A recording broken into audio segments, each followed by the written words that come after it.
Shalom, apa kabar Ibu? Luar biasa baik Pak, karena Tuhan Yesus. Haleluya, puji Tuhan ya. Sukacita memenuhi setiap orang yang membuka hati kepada Tuhan Yesus. Dan pada malam hari ini kami sangat berterima kasih kepada Ibu yang sudah bermurah hati, ingin membagikan berkat, ingin sharing kehidupan tentang apa yang telah Tuhan kerjakan di dalam kehidupan Ibu. Nah, pada malam hari ini teman-teman sudah menunggu, tapi sebelum Ibu bersaksi, supaya tidak ada dusta di antara kita, karena Ibu kan berasal dari Aceh, ya. Ibu bisa sapa dulu keluarga di sana, saudara-saudara di sana, supaya jelas bahwa ini bukan settingan dan semuanya terang benderang di dalam Tuhan Yesus. Tidak ada hal-hal yang tertutup atau sembunyi atau dipalsukan atau diserupakan atau sesuatu yang bersifat seperti itu. Oke Ibu sapa dulu keluarga saudara-saudara yang ada di Aceh. Silakan Ibu. Terima kasih Pak buat kesempatan yang diberikan kepada saya malam ini. Assalamualaikum buat kampung halaman Aceh tercinta, Puhaba Mandum yang nari Gampong, Abang, adik, Kak, Mandum yang nadi Aceh, yang nadi Gampong. Semoga sehat walafiat selalu dan selalu sabe Allah sertai di dalam setiap perjalanan saudara-saudara Long yang nadi Gampong. Pak, terima kasih Pak buat kesempatan yang Bapak berikan kepada saya. Saya menyaksikan cinta kasih Tuhan Yesus kepada saya. Ya, saya berlatar belakang asli dari Aceh, lahir di Aceh, orang tua asli Aceh, besar di Aceh, SD, SMP, SMA, bahkan sampai kuliah pun saya tinggal di Aceh. Namun rencana Tuhan bukan rencana saya. Saya asli Aceh Pak, dan kental dengan Islamnya, dengan syariat Islam yang ada di sana. Dan saya dulu berkerudung, tapi saat ini saya sudah tidak berkerudung Pak. Saya menyatakan cinta kasih Tuhan pada malam ini saudara-saudara. Saya asli Aceh dan orang tua saya juga salah satu imam di kampung saya, tapi Tuhan Yesus memilih saya.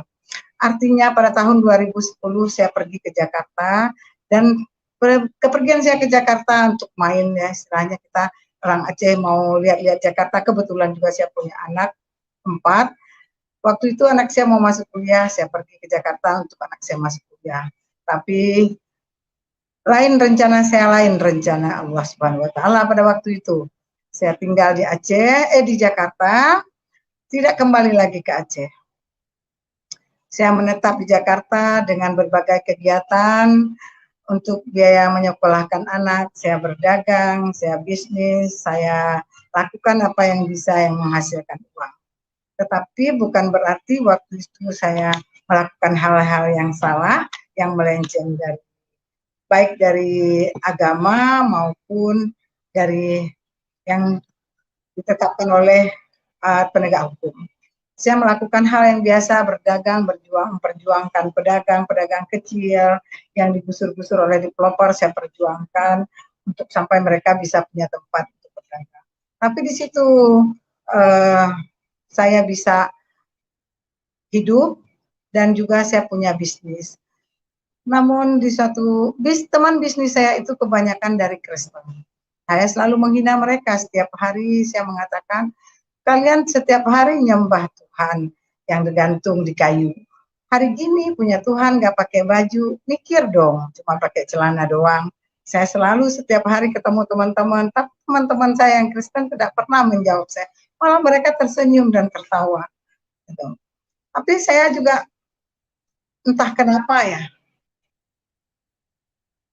saya berteman, mungkin salah pergaulan juga, membawa saya menjadi punya kasus. Di tahun 2014 saya punya kasus dengan kasus narkoba. Apapun ceritanya, saya mau menyalahkan orang lain, mau menyalahkan diri sendiri, itulah kenyataan yang terjadi pada saat itu. Sehingga pada suatu hari Jumat, bulan Juli 2014, saya ditangkap polisi. Begitu saya ditangkap polisi, saya dibawa ke Polres. Saat itu saya berpikir dunia sudah hancur bagi saya. Kehidupan ini sudah tidak ada lagi bagi saya. Saya berpikir masuk penjara itu adalah suatu kutuk dan sudah habislah hidup ini. Yang saya pikir waktu itu bagaimana cara mengakhiri hidup saya. Yang saya pikir setiap hari Jumat saya ditangkap, dimasuk sel malam minggu. Saya membayangkan, saya berpikir saat orang-orang lain tidur, saya berpikir bagaimana caranya untuk bunuh diri ya, atau untuk kabur. Tapi itu suatu hal yang tidak mungkin untuk bisa saya lakukan. Dan nggak mungkin saya bisa lakukan sebagai seorang wanita, saya melakukan, nggak mungkin. Namun pada malam minggu saya dimasukin dalam sel, pada hari Minggu pagi dibuat pengumuman oleh polisi di situ, siapa yang mau pergi ibadah silahkan bersiap-siap. Nah, di saat saya bersiap, pengumuman itu datang, saya berpikir ada seorang teman di situ.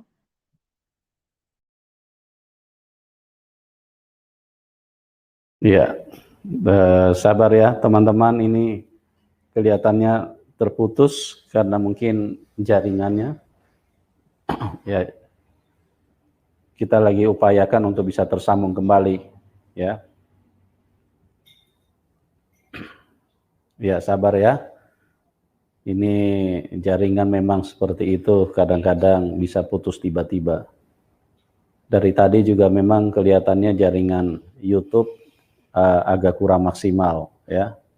Sehingga dari tadi memang agak sulit untuk live. Tapi puji Tuhan pada malam hari ini sudah memungkinkan dan kita lagi upayakan untuk bisa tersambung kembali. Coba dipandu Ibu supaya bisa masuk lagi. Ya. Ya, Ibu Asmayati supaya diarahkan untuk bisa masuk kembali, ya. Beliau asli dari Aceh dan di dalam didikan agama yang sangat keras, sangat ketat, ya. Dan beberapa tahun yang lalu hijrah ke Jakarta, dan kemudian di tengah-tengah perjalanan hidup kelihatannya mengalami satu masalah sehingga Ibu Asmayati entah terjebak atau bagaimana, sehingga ibu ini ditangkap dan masuk di dalam sel, ya. Karena menurut cerita dari Ibu Asmayati pada waktu itu dia tidak memegang narkoba, tidak mengkonsumsi ataupun juga tidak berdagang, tetapi tiba-tiba pada waktu pemeriksaan ternyata narkoba ditemukan di dalam mobil beliau, dan itu adalah barang bukti yang tidak bisa dihindari, sehingga apa yang terjadi pada waktu itu Ibu Asmayati harus ditangkap dan dimasukkan dalam sel. Dan memang setan merencanakan sesuatu yang berbahaya buat manusia. Setan merencanakan sebuah penderitaan di dalam kehidupan manusia, tapi justru di dalam tahanan inilah membuat Tuhan Yesus bisa menyelamatkan beliau, karena di dalam ketidakberdayaannya pada waktu itu tidak ada kegiatan yang cukup berarti yang bisa dilakukan karena ada di dalam sel, dalam tahanan. Maka pada waktu itu Roh Kudus bekerja tanpa disadari, ibu ini memilih untuk ikut di dalam ibadah gereja yang pada waktu itu disediakan oleh kepolisian, ya. Dan bagaimana kisah selengkapnya kita akan dengarkan kembali. Ya, coba tolong dipandu, segera dipandu ibunya supaya bisa masuk lagi. Ya, kita sedang hubungkan kembali ya teman-teman. Ya, coba cepat dihubungi supaya bisa tersambung kembali. Ya. Dan apa yang terjadi pada waktu di tahanan, ibu ini tiba-tiba mendengar pengumuman dan kemudian pengumumannya untuk disarankan bagi orang-orang Kristen atau pengikut Tuhan Yesus untuk bisa beribadah pada hari Minggu tersebut. Nah, yang luar biasanya Roh Kudus bekerja pada saat itu dan Ibu Asmayati tidak ada yang suruh, tidak ada yang minta, tidak ada yang arahkan, kepengen ikut secara tiba-tiba pada waktu itu. Dan akhirnya beliau mengikuti ibadah dan Tuhan Yesus bekerja dengan Roh Kudusnya, dan itu adalah awal daripada perjumpaan Ibu Asmayati dengan Tuhan Yesus, ya. Dan dari situ beliau terus mulai memiliki suatu rasa kerinduan untuk ingin mengenal lebih lagi, ingin memahami lebih lagi, ya. Dan pada malam hari ini, ya oke, ini Ibu Asmayati sudah tersambung. Ya, Ibu bisa dengar? Ya, Pak. Ya, oke Ibu, silakan Bu dilanjutkan. Jadi pada waktu Ibu ketangkap itu karena Ibu sedang membawa narkoba apa bagaimana? Apa Ibu sedang jualan atau Ibu memang pengguna pada waktu itu? Bisa diceritakan lebih lengkap, Bu? Siap, Pak. Pada Ya, waktu itu silakan. ada undangan bisnis, Pak, ada undangan pembicaraan lahan parkir di Kelapa Gading, Pak.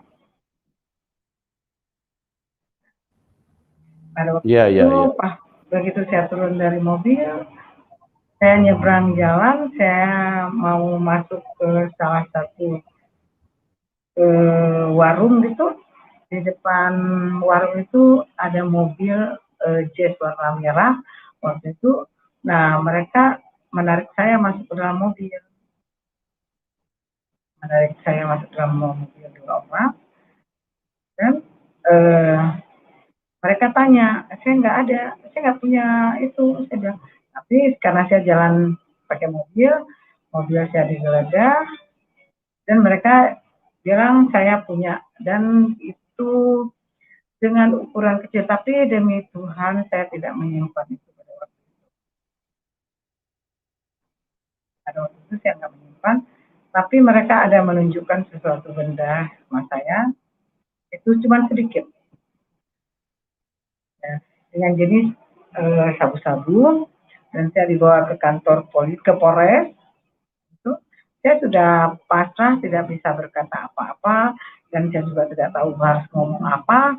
Saya terima saja kenyataan itu, dan setelah pemeriksaan ditanya-tanya itu, saya hari Jumat ditangkap, malam Minggu saya dimasukin sel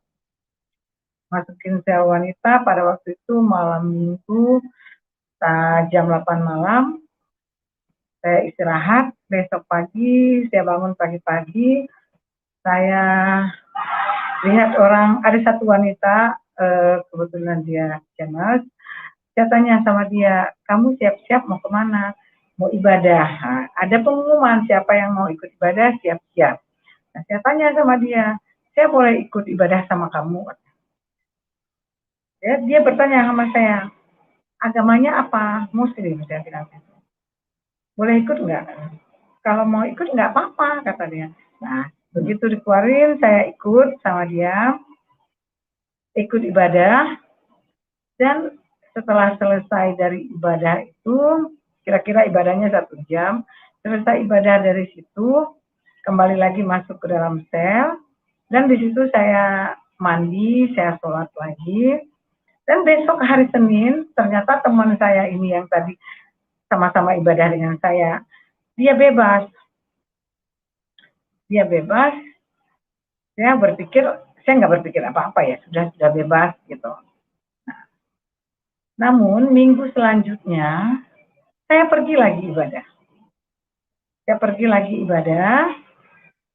Di ibadah ke selanjutnya saya mengajak teman-teman satu sel, kebetulan kita ada 5 orang waktu itu. Saya ajak teman-teman yang lain, tapi semuanya pada muslim. Saya ajak. Nah, setelah saya ajak, mereka ikut. Setelah ikut, tapi mereka setengah jam mereka minta balik lagi ke sel. Saya tinggal sendiri. Sendiri di situ. Di situ saya dapat Alkitab Perjanjian Baru. Setelah balik lagi ke sel, seperti biasa, saya kembali lagi sholat, kembali lagi saya ya ngaji. Tapi setelah saya baca Yasin setengah, saya teringat dengan Alkitab Perjanjian Baru tadi yang saya dapatkan. Saya baca teguran-teguran dari polisi itu, kamu baca Alkitab? Bukan, saya bilang gitu. Setelah itu berjalannya waktu 1 bulan lah saya di Polres, saya dipindahkan ke Pondok Bambu. Di Pondok Bambu itu saya masih bawa mukena. Saya masih bawa mukena dan saya tidak pernah menyembunyikan jati diri saya bahwa saya asli orang Aceh. Dan waktu di Pondok Bambu itu ada wihara, ada masjid, dan ada gereja. Kita boleh bebas memilih mau kemana saja. Setelah saya diregister, saya melihat di depan saya ada masjid, di kiri saya ada gereja, di kanan saya ada wihara. Selanjutnya saya berpikir, saya kemana? Saya nggak berpikir kemana, saya sudah pasti tujuan saya ke gereja. Tujuan saya sudah saya tetapkan waktu saya di karantina di Pondok Bambu, saya pergi ke gereja. Saya pergi ke gereja, karena di situ saya lihat lagi, waktu di Pondok Bambu saya lihat lagi, ada toren, itu tempat pengisian air tinggi. Saya berpikir, saya melihat ke situ, kalau di situ bunuh diri bisa nggak ya? Saya berpikir waktu itu, karena di lain tempat saya lihat kayaknya nggak ada tempat gitu. Di toren itu bisa nggak bunuh diri ya? Saya perhatikan setiap tidur pas menghadap ke toren itu, saya perhatikan di situ ada putih. Teman-teman pernah bilang situ suka ada hantu, suka ada putih, di situ suka ada hantu. Tapi saya mana ya hantunya itu? Saya melihat putih gitu. Tapi putih yang saya lihat itu sepertinya bayangan saya itu nggak cocok buat bunuh diri, itu bukan untuk bunuh diri. Akhirnya register memanggil saya setelah identitas saya ditanya-tanya. Saya keluar dari register, saya langsung menuju ke gereja, dan di pintu masuk gereja itu ada petugas rutan, ada petugas dari lapas. Ya, saya bilang, Bu, saya Islam, saya Muslim, tapi saya mau jadi Kristen, bisa nggak Bu? Ibu itu memandang saya, setelah memandang saya, dia bertanya, kamu serius? Iya Bu. Kalau kamu serius, ya masuk. Saya masuk, saya duduk paling depan di gereja itu, bangku paling depan saya duduk. Ibu petugasnya datang mendatangi saya, saya tanya sekali lagi, kamu serius? Mari kita berdoa, katanya. Saya tidak mengerti berdoa. Dia pegang tangan saya, ya berdoa. Setelah itu, hamba-hamba Tuhan datang melayani, ya seperti biasa. Tapi saya bersyukur pada waktu itu saya nggak galau masuk di situ. Saya nggak memikirkan masalah saya. Saya pikirkan ibadah orang Kristen itu bagaimana ya, kok menyanyi gitu.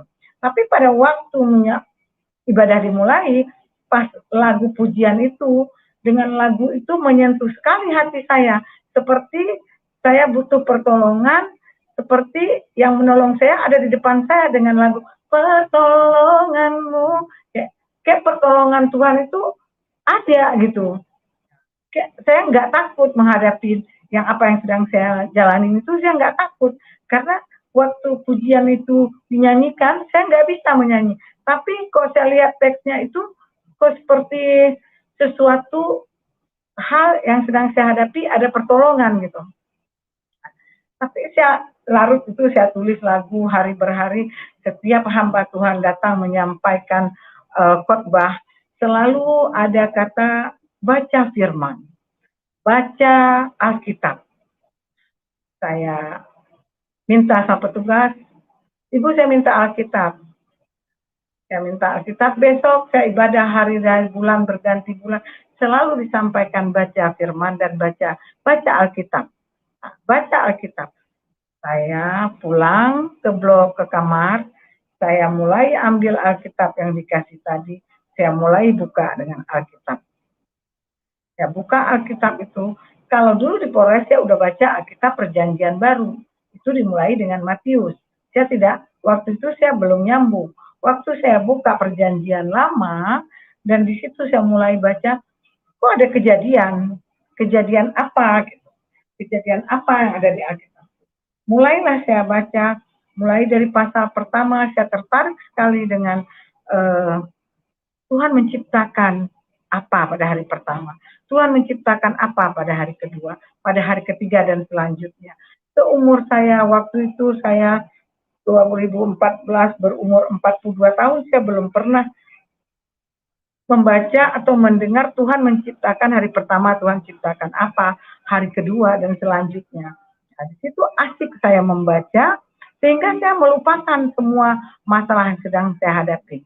Saya menemukan seperti sebuah novel yang sangat tertarik untuk saya baca. Sehingga kita di penjara itu sangat mengalami hal-hal yang tidak enak, itu pasti. Terutama buat tempat tidur. Kalau orang baru itu pasti tidurnya itu tersisih sekali ya. Pas kita tidurnya ya seadanya begitu. Karena tempat yang baru, otomatis saya nggak bisa tidur, saya duduk dengan lampu mati gelap, saya duduk, ya, saya nggak bisa tidur. Tapi di dalam hati dan pikiran saya melihat tertuju kepada satu tempat tidur itu di pinggiran tralis, dan itu ada cahaya lampu dari luar. Saya berkata di dalam hati saya, andai saya tidur di tempat itu, ada cahaya lampu, saya bisa baca ya, saya bisa baca Alkitab, saya baca. Itu hanya di pikiran saya. Dan saya waktu itu belum tahu berdoa, jadi tidak berdoa, Tuhan kamu tidak seperti sekarang. Dulu saya tidak tahu sama sekali. Semua saya pakai tulis, semua tulis, doa pun saya tulis. Malam ketiga saya berada di tempat tidur yang tidak enak, 2 malam. Malam ketiga saya sudah ada di tempat yang seperti saya inginkan. Itu dahsyat. Saya nggak tahu bilang, kalau sekarang kan bilang terima kasih, saya tidak ngerti. Kok bisa terjadi seperti yang saya pikirkan ya? Yang dari pikiran, kok bisa terjadi seperti yang saya pikirkan ya? Nah, mulai dari situ, saya mulai baca Alkitab siang malam, saya tidur sebentar, saya bangun lagi baca lagi. Saya bangun baca lagi. Kemudahan demi kemudahan saya alami di dalam penjara. Yang kita pikir di penjara itu kita makan apa, kita pakai apa, kita uang dari mana, semua itu. Tapi saat saya cinta kepada firman Tuhan, di situ saya lihat kemudahan demi kemudahan terjadi. Sampai saya menjadi kepala kamar, sampai saya tidak bayar apa-apa, sampai saya makan pun saya sudah ada teman yang dia jualan di dalam penjara. Dia sore udah bilang, "Mak makan." Saya pagi udah dia siapin. Saya pikir, kok bisa demikian ya, orang bersusah-susah ya. Tapi saya waktu itu nggak berpikir bahwa itu semua datangnya dari Tuhan. Karena kita semua mengandalkan kekuatan, mungkin karena saya kepala kamar, mungkin karena dia ambil hati saya gitu. Yang waktu itu saya berpikir seperti itu.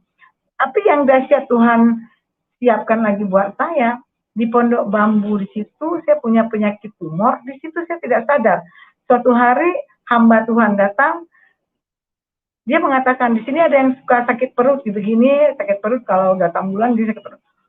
Saya berpikir itu seperti saya yang dikatakan, tapi saya nggak mengerti waktu itu, sehingga petugasnya datang ke tempat saya karena dia tahu saya sakit tumor. Dia datang, dia mengatakan itu kamu. Saat itu saya benar-benar terkagum, kok begini ya, kok bisa dia sembuhkan? Paling dia, saya nggak berpikir bahwa itu karya Tuhan di dalam kehidupan manusia, ada karya Tuhan yang luar biasa, yang Tuhan berikan kepada kita. Nah, singkat cerita, saya di Pondok Bambu selama 2 tahun. Selama saat itu saya pernah mengalami hidup dikucilkan dari orang-orang yang kita namanya orang Aceh. Di situ juga banyak orang Aceh, dan dia mengetahui saya ke gereja, pasti mereka tidak mau berteman dengan saya, bahkan memandang saya bagaimana. Tapi sedikit pun hati saya tidak gentar, tidak berpikir bahwa oh nggak ditemanin ya sudah. Tapi hal-hal yang ajaib di balik itu saya temui.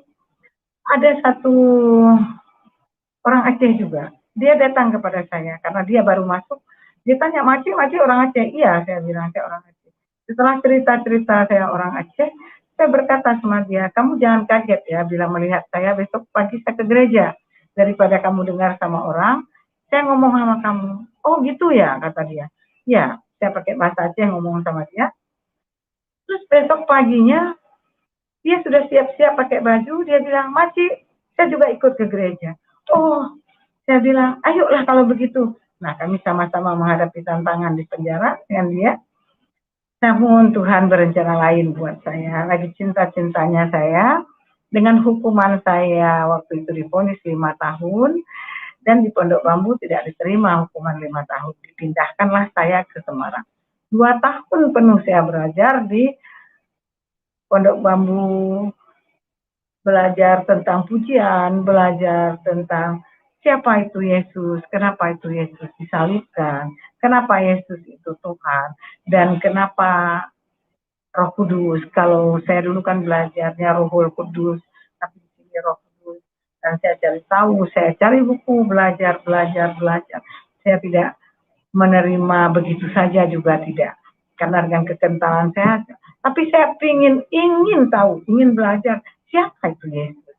Siapa itu yang disalibkan? Kalau selama ini kan pikiran saya berpikir itu bukan Tuhan Yesus yang disalibkan. Tapi saya hingga mengatakan, mungkin saya minta maaf kalau mungkin saya mengatakan Kristen itu kafir. Dan kok mereka bisa bilang kafir dan saya sendiri juga bilang kafir. Kenapa saya tidak cari tahu, tidak belajar dulu, baru saya bisa membuat keputusan itu kafir atau tidak. Sehingga saya belajar, mencari tahu, mencari buku-buku tentang Roh Kudus. Saya dipindahkan ke LP Wanita Semarang. Di dalam perjalanan ke Semarang, saya berdoa, berkata sama Tuhan, Tuhan, saya percaya ada sesuatu hal yang Tuhan mau tunjukkan kepada saya di LP Wanita Semarang. Berangkat dari Jakarta ke Semarang, ya tetesan air mata itu pasti ya, tapi saya selalu dibilang berdoa, tapi saya ngomong sama Tuhan, Tuhan kuatkan saya, mampukan saya menghadapi semua tantangan yang Engkau berikan di Semarang nanti. Apapun itu, saya percaya Tuhan ada sama saya. Saya sampai di Semarang, di sana tidak seleluasa di LP Pondok Bambu. Di sana steril, tidak ada satu apapun pelanggaran yang bisa kita lakukan. Tidak ada yang namanya bisa main-main di sana, tidak. Di sana benar-benar dididik, benar-benar digembleng kita untuk menjadi manusia yang mandiri. Kita harus beda. Di sana ibadah 1 jam. 1 jam itu semua dipimpin oleh napi kecuali khotbah. Semua dipimpin oleh warga binaan, mulai dari pujian, mulai dari penyembahan, mulai dari jadi WA, semua itu kegiatan dipimpin oleh warga binaan. Namun Tuhan yang aku sembah adalah Tuhan Yesus yang hidup, Dia berkarya di dalam aku, sehingga aku bisa melewati semuanya. Di sana saya bisa jadi pendoa syafaat, saya bisa buka komsel, saya bisa berdoa, saya bisa ya Tuhan Yesus berkarya dengan luar biasa atas saya, sehingga di sana punlah saya mengerti bahwa Tuhan Yesus itu Tuhan dan Juru Selamat. Tidak ada keselamatan di dalam siapapun selain di dalam Dia, dan yang disalib pun itu adalah Tuhan Yesus sendiri. Di sanalah saya mengerti, di sanalah saya mendalami tentang kekristenan, di sanalah dengan waktu 1 jam saya beribadah dengan lebih sungguh-sungguh. Setiap hari kita boleh di sana mendengarkan firman, kita dikasih kesempatan untuk memiliki fasilitas radio. Jadi radio itu ya tergantung kita mau pakai channel yang mana. Kebetulan saya juga pakai channel yang selalu ada khotbah, pujian, penyembahan, semuanya saya belajar lewat radio, otodidak beneran. Selanjutnya, tantangan juga bukan hal yang mudah di sana. Di dalam kamar kita punya isi kamar itu 40 orang dan bahkan hampir 50 orang. Nah, di sana saya di dalam kamar buka komsel, buka ibadah malam. Dengan kita hanya ada 5 orang. Namun di 5 orang itu kalau kita mau Tuhan jamah. Namun teman-teman sekamar itu pun juga bukan hal yang mudah. Kita harus bermacam ragam. Bahkan negara juga ada di sana. Bukan hanya daerah se-Indonesia, tapi negara juga ada. Ada yang senang dengan apa yang kita kerjakan meskipun itu baik, ada yang tidak senang. Ada yang melaporkan saya bahwa saya membawa orang-orang di kamar itu untuk menjadi Kristen. Saya tidak mau mengajak orang itu untuk menjadi Kristen, tapi saya hanya komsel, mereka request lagu pujian apa, saya ikutin, dan menunjukkan bahwa kita sebagai yang diajarkan kasih, iman, dan pengharapan itu saya praktekkan. Saya ajak teman-teman untuk mempraktekkan kasih di dalam kamar dengan berbagai macam ragam karakter manusianya. Saya puji Tuhan, Tuhan sertai perjalanan saya di Semarang, sehingga saya dipanggil ke lapas, dipanggil KPLP untuk saya tidak boleh ibadah, tidak boleh bergereja. Karena saya berlatar belakang dari Muslim dan memang KTP saya dari Muslim. Namun, Tuhan yang bekerja di dalam itu semua. Petugas minta syarat saya harus ada surat dari keluarga. Pernyataan dari keluarga bahwa saya sudah bukan lagi Islam, tapi saya sudah menjadi Kristen. Oke Bu, saya bilang. Saya tadi bertanya, apakah surat itu Bu untuk mempertanggungjawabkan saya? Karena setahu saya sudah berusia di atas 40, itu saya sudah bisa mempertanggungjawabkan diri saya di hadapan Tuhan dan di hadapan manusia.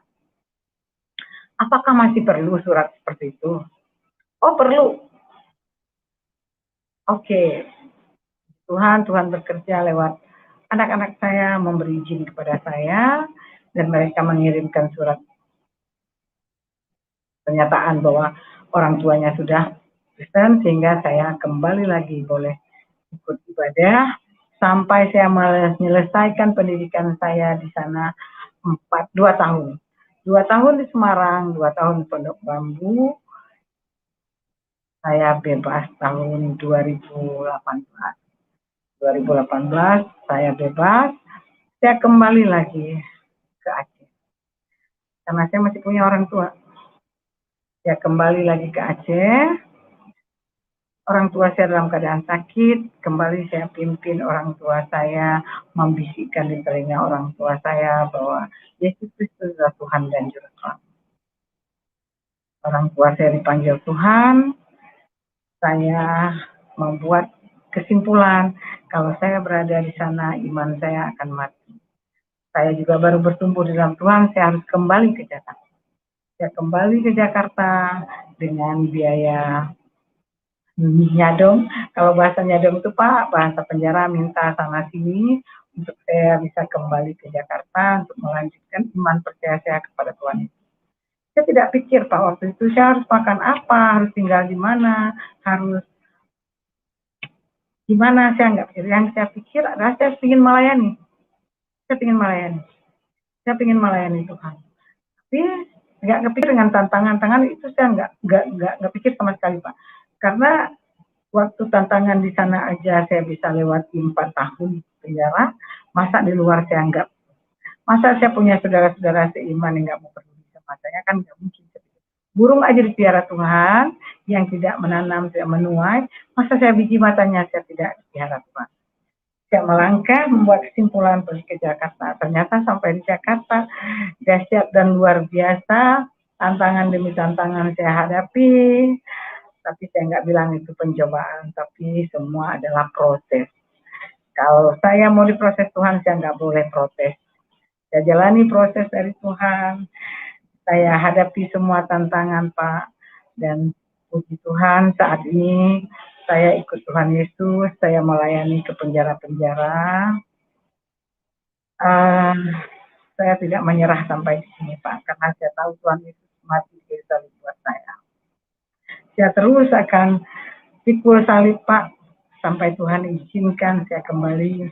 Mungkin walaupun tantangan Pak, dari pastilah saya sebagai orang Aceh pasti ada itu Pak, tapi pertolongan dari Tuhan selalu tepat pada waktunya.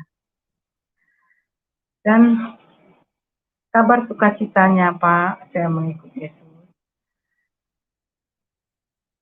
Penyakit saya yang dari tumor tadi tidak saya rasakan lagi. Biasa hidup dia Pak, sekarang sudah tidak ada lagi. Dan saya telah boleh bersenyum sukacita bersama Tuhan, karena dia sembuhkan semua penyakit, terutama penyakit hati. Saya bersyukur Pak, dulu saya nggak bisa mengampuni.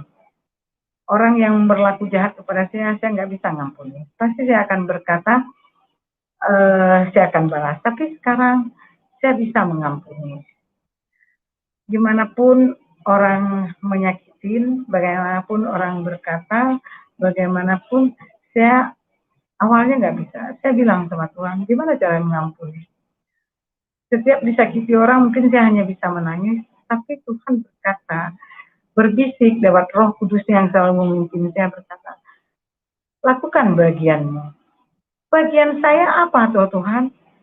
Bagian saya bagaimana Tuhan? Saya dapat jawaban dari firman-Nya, mengampuni. Firman itulah firman Tuhan yang menguatkan saya, firman Tuhan yang mengajarkan saya, firman Tuhan inilah Alkitab, Injil yang saya dapatkan, yang saya percaya sampai dengan hari ini. Itu yang menyelamatkan hidup saya, yang memberikan saya pengharapan, yang memberikan saya pengetahuan demi pengetahuan tentang kehidupan ini, terutama tentang kasih. Sampai Tuhan mengajarkan kasihi musuhmu. Saya belum pernah Pak belajar itu mengasihi musuh. Doakan musuhmu. Dahsyat, kok bisa kita disuruh mendoakan musuh? Itu luar biasa Pak, yang saya rasakan bersama Tuhan Yesus. Kasih anugerahnya yang menyertai saya setiap saat ini sungguh membawa saya kepada kehidupan yang tadi saya pikir di penjara itu sudah habis, sudah nggak ada lagi kehidupan, sudah mendapat kutuk saya, sudah nggak ada lagi hari esok buat saya, sudah nggak ada lagi cahaya kehidupan buat saya. Tapi setelah ketemu dengan Sang Juru Selamat, di penjara itu menjadi suatu firman Tuhan yang saya ingat di Roma 8 ayat 28, bahwa kita tahu sekarang bahwa Allah turut bekerja dalam segala hal untuk mendatangkan kebaikan. Walaupun awalnya kita nggak melihat bahwa itu kebaikan. Masuk penjara mana bisa Pak baik, mana bisa ada kata itu bahwa masih ada hari depan yang penuh dengan harapan itu. Nggak ada. Alkitablah yang mengajarkan saya bahwa di dalam Yesus Kristus ada keselamatan, di dalam Yesus Kristus itu ada pengharapan, dan kasih, sukacita, dan damai sejahtera itu yang nggak pernah habis. Kasihnya yang luar biasa kepada saya, yang saya nggak bisa bayar dengan apapun mungkin Pak ya, hidup saya nggak bisa saya gantikan dengan apapun. Dengan kematian Tuhan Yesus di kayu salib menebus hidup saya, dosa saya, sedangkan saya udah bawa dosa itu dari lahir.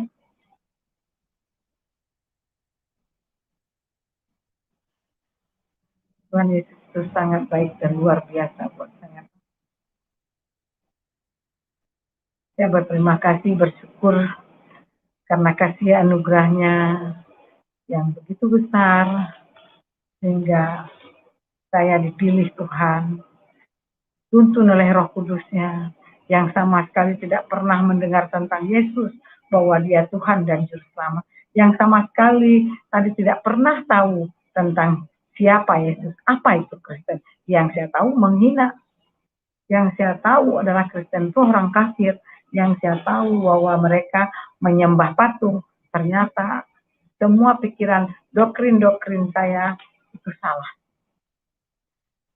Dulu saya mungkin ya diajarkan oleh orang tua, mungkin doktrin-doktrin yang saya bawa, sehingga sampai saya ketemu Tuhan Yesus, saya berkata, saya minta diubahkan paradigma saya, cara berpikir saya. Karena selalu berpikir duluan negatif untuk orang lain, mungkin terutama untuk kekristenan, duluan berpikir negatif, duluan berpikir mereka itu begini, mereka pikiran, paradigma saya ini yang selalu berpikir salah. Karena saya tidak mau tahu, tidak mau belajar, tidak boleh pegang mungkin yang punya orang lain bukan saya punya, ya mungkin ya tidak boleh pegang Alkitab, yaitu haram mungkin yang diajarkan paradigma saya. Nah, setelah saya ubah mindset saya, cara berpikir saya, kita kan harus belajar. Sementara banyak kata-kata dari orang tua, jauh berjalan banyak yang dilihat. Kalau saya melihat-lihat saja, tapi saya tidak mengambil hikmah, tidak mengambil hasil. Masa saya udah kenal orang Kristen, masa nggak mau tahu mereka ibadahnya bagaimana, mereka. Sementara mereka mau saya hanya menghina, oh kalian punya Tuhan gini, hari gini.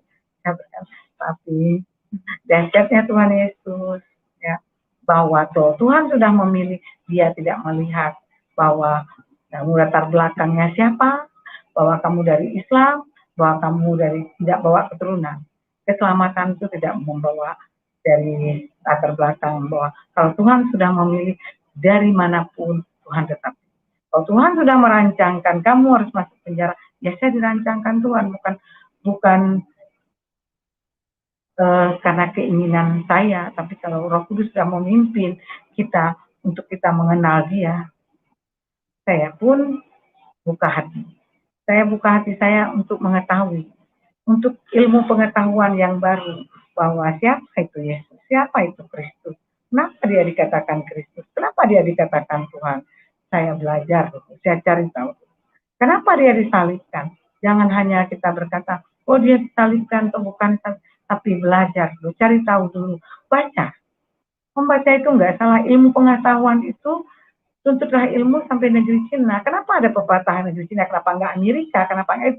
Kalau saya bertanya, kenapa kok Cina? Kenapa enggak Amerika? Kenapa enggak Jepang? Kenapa enggak yang lain? Kenapa berkata Cina? Ada apa di Cina? Nah, begitu saya tentang Yesus, kenapa dia Tuhan? Dasar dari mana?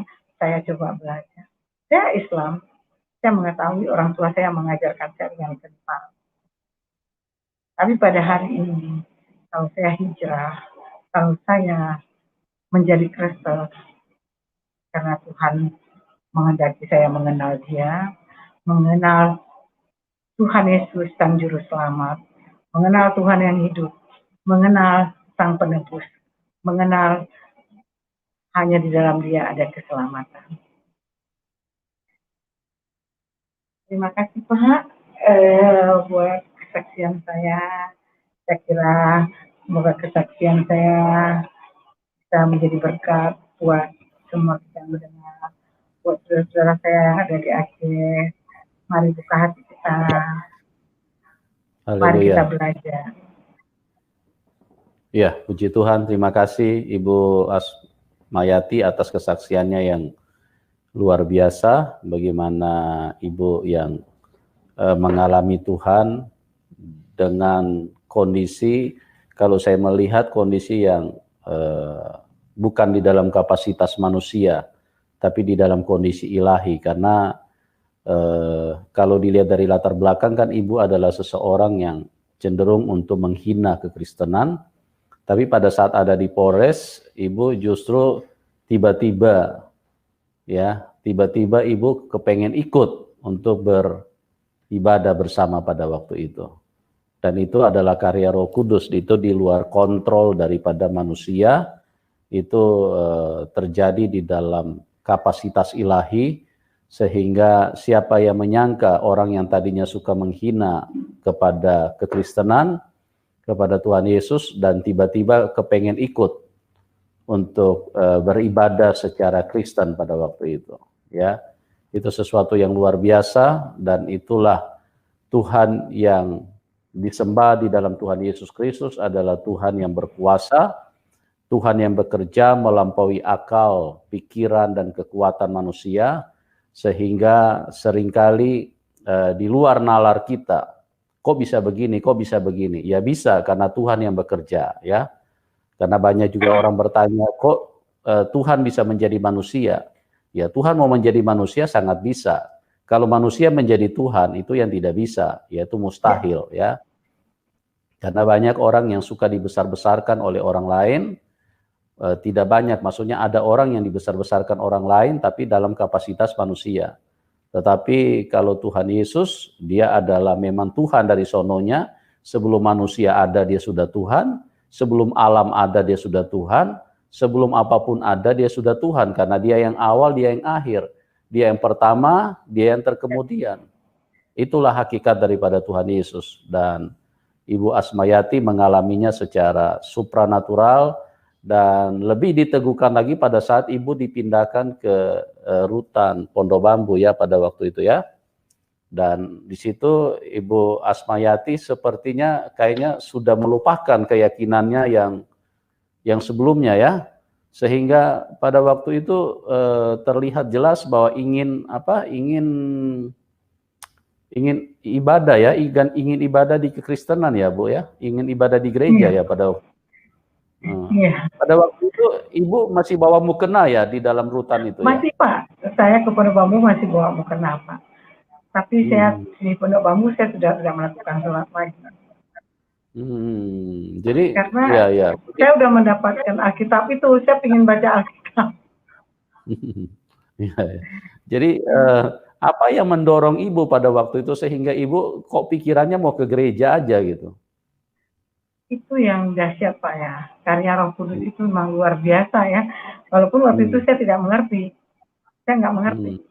Saya nggak mengerti itu Roh Kudus waktu itu, pimpinan Tuhan. Tapi kenapa kok saya itu sudah pagi siap-siap ke gereja. Pagi siap-siap ke gereja. Saya datang paling pertama dan saya duduk paling di depan. Itu benar-benar dahsyat. Iya. Berarti Ibu dalam posisi seperti itu, Ibu sudah melupakan keyakinan Ibu yang semulanya, ya? Gimana yang Ibu rasakan pada waktu itu? Karena saya merasakan damai sejahtera, Pak. Di dalam keadaan di situ kan lagi bermasalah, Pak. Itu kan kita belum tahu kondisinya berapa, dan belum tahu bagaimana akhir ceritanya, dan yang pasti di pikiran kita, apa yang akan kita makan di sini, apa yang akan kita pakai di situ, dari mana kehidupan kita di sini. Nah, tapi karena damai sejahtera itu yang saya dapatkan, kok saya nggak mikir gitu. Kalau pulang dari gereja, yang saya ingat tuh pujian tadi bagus, saya tulis. Saya tulis pujian, saya beli buku tebal-tebal, Pak. Saya tulis pujian, saya tulis doa. Karena saya belum bisa berdoa. Otomatis apa yang ada dalam hati saya itu saya tulis. Gitu, dan ya? saya juga sempat, Pak, ya, punya teman-teman di Pondok Bambu. Saya nggak bisa, saya selalu bawa, tolong nyanyiin dong, saya bayar. Nah, saya bayar dulu, dan saya coba berdoa. Saya ingin mendengar, mereka kan udah bisa berdoa, ya, namanya mereka Kristen, ya. Saya kan belum. Nah, saya harus bayar juga. Nah, itu ya, mungkin ya namanya di penjara, Pak, kan semua dimanfaatin untuk bisa jadi uang. Iya, luar biasa, ya. Jadi saking hausnya, saking rindunya sampai mau bayar orang untuk catat lagu-lagunya, ya. Iya, Pak, itu memang saya rasa setelah kesini, Pak, ya, saya rasa kok saya bisa haus dan lapar begitu sama Tuhan itu. Iya, ya. Ibu sudah lupa pada waktu itu kalau dulu Ibu adalah orang yang suka mengolok-olok ya. Oh Tuhan tidak Udah nggak pakai ingat. baju. Nah, tapi kalau bagi orang yang ada di dalam kamar saya itu Muslim, saya suruh mereka sholat. Saya marah kalau mereka tidak sholat. Yang gitu. Gereja juga saya paksain harus ibadah. Saya akan tanya, kenapa kalau saya nggak ibadah, kenapa tidak ibadah? Kalau yang Muslim juga gitu. Yang nggak bisa ngaji, saya paksakan untuk harus bisa ngaji. Saya ajarin gitu. Tapi untuk saya sendiri, saya sudah tertarik dengan yang saya punya sekarang. Jadi bukan berarti saya orang juga saya larang, enggak. Saya harus maghrib harus sholat berjamaah. Iya. Oke, terus bagaimana reaksi keluarga Ibu setelah Ibu terima Tuhan Yesus? Bagaimana reaksi keluarga dari anak atau dari keluarga lain gimana Bu reaksinya? Kalau dari anak terutama Pak ya, mereka tidak bermasalah. Mereka mendukung saya selama itu baik, selama itu saya sebagai orang tuanya memandang itu baik dan itu positif. Dan walaupun saya pernah di penjara, jangan pernah saya melakukan hal-hal yang melanggar. Jadi kalau memang itu pilihan mama, ya silakan. Ya, mereka mendukung. Sekalipun mereka sakit, ayo taruh tangannya di mana yang sakit, saya berdoa mereka terima. Nah, tapi buat keluarga besar itu satu tantangan. Buat keluarga besar, ya keluarga besar pasti satu tantangan. Ya namanya kita nggak pungkiri ya apa yang sudah diajarkan turun temurun itu, karena itu paradigma yang tadi. Nah itu yang memang punya tantangan Pak, tapi saya percaya satu orang bertobat di rumah Tuhan selamatkan pada waktunya Tuhan, bukan waktunya saya. Saat ini sudah pernah balik ke Aceh belum Bu? Sudah 2018 Pak, sampai sekarang belum Pak. Sampai sekarang belum Pak, pergi dulu dengan mereka tidak boleh kasih uang dan dengan minta uang sana sini dengan utang Pak, pergi ke Jakarta untuk melanjutkan karya Tuhan dalam hidup saya, sehingga saya nggak mikir bahwa tinggalnya pernah tinggal di rel kereta Pak, bukan tinggal kereta api dari ujung ke ujung, pernah numpang sama teman-teman yang sama-sama masih di sana dulu, atau pesantren dulu, numpang sana sini. Tapi saya tetap ya ikut pelayanan penjara-penjara, karena saya berasal dari penjara. Saya kembali ke penjara bukan sebagai napi, tapi sebagai saksi Tuhan. Bahwa saya diselamatkan di sana. Luar biasa ya, Tuhan Yesus sangat baik, Tuhan Yesus sangat dahsyat, Tuhan Yesus sangat real, sehingga Ibu Asmayati benar-benar diubahkan, dan saat ini beliau menjadi saksi Tuhan. Dan pada malam hari ini Tuhan memberi kesempatan kepada Ibu Asmayati untuk menjadi berkat bagi kita dengan bagaimana Roh Kudus sudah bekerja dan memindahkan kehidupannya untuk sekarang bisa menjadi saksi dari Tuhan Yesus.